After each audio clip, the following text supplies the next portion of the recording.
দেখবেন।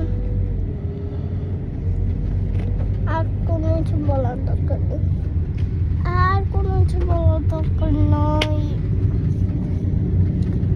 শুনেন, এটা হচ্ছে সত্যি গল্প। এই যে এখানে হইতেছে যেটা, এখানে হইতেছে যেটা, সেই গল্প। এখানে যেটা হয়েছে সেই গল্প।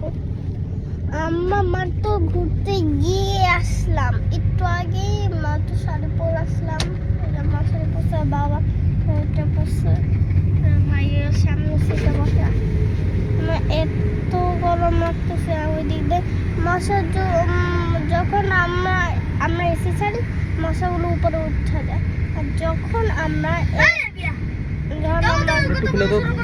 জানলা খুলি তখনই মশাগুলো আর উঠে না, নিচে বলেন তো কেমন লাগে।